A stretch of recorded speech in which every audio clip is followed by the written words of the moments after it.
News 18 India.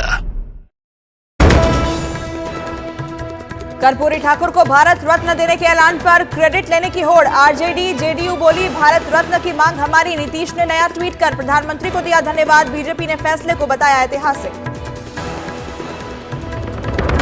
प्रधानमंत्री मोदी ने जन्म शताब्दी पर कर्पूरी ठाकुर को दी श्रद्धांजलि। विशेष लेख के जरिए बताया सामाजिक न्याय का पुरोधा, पिछड़ों और वंचितों के उत्थान में योगदान के लिए किया याद।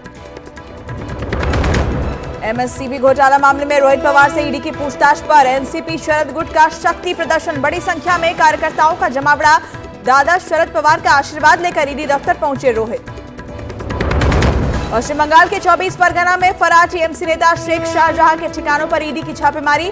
सुरक्षा बल ने पूरे गांव को घेरा। घर का ताला तोड़कर अंदर पहुंची ईडी की टीम। असम में राहुल गांधी की सुरक्षा को लेकर कांग्रेस अध्यक्ष खड़गे की गृह मंत्री अमित शाह को चिट्ठी। राहुल की सुरक्षा पर बताया खतरा। कल न्याय यात्रा में हुआ था हंगामा। कई धाराओं में राहुल पर दर्ज हुआ है केस। महाकोश, कच्ची घानी सरसों तेल और रिफाइंड सोयाबीन ऑयल चुनो सही।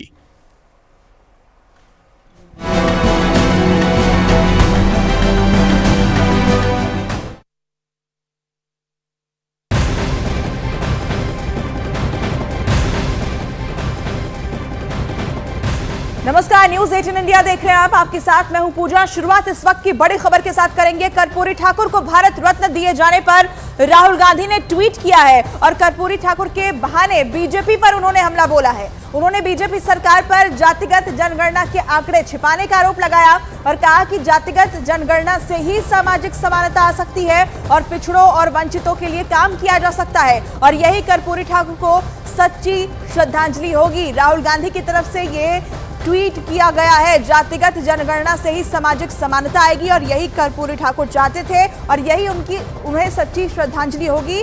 तो यहां उन्होंने बीजेपी पर निशाना साधा है कर्पूरी ठाकुर के बहाने। और कर्पूरी ठाकुर को भारत रत्न दिए जाने पर कांग्रेस के राहुल गांधी ने ट्वीट किया और कहा कि सामाजिक न्याय के अप्रतिम योद्धा जननायक कर्पूरी ठाकुर जी को उनकी जन्म शताब्दी पर सादर श्रद्धांजलि अर्पित करता हूं। वो निश्चित ही भारत के अनमोल रत्न हैं और उन्हें मरणोपरांत भारत रत्न दिए जाने के फैसले का स्वागत है। 2011 में हुई सामाजिक और आर्थिक जातीय जनगणना के नतीजों को भाजपा सरकार द्वारा छिपाना और राष्ट्रव्यापी जनगणना के प्रति उनकी उदासीनता सामाजिक न्याय के आंदोलन को कमजोर करने का प्रयास है। भागीदारी न्याय भारत जोड़ो न्याय यात्रा के 5 न्यायों में से एक प्रमुख न्याय और सामाजिक समानता का केंद्र बिंदु है, जिसकी शुरुआत सिर्फ जातिगत जनगणना के बाद ही हो सकती है। सही मायने में यही कदम जननायक कर्पूरी ठाकुर जी और पिछड़ों और वंचितों के अधिकारों के लिए उनके संघर्षों को सच्ची श्रद्धांजलि भी होगा। देश को अब सांकेतिक राजनीति नहीं, वास्तविक न्याय चाहिए।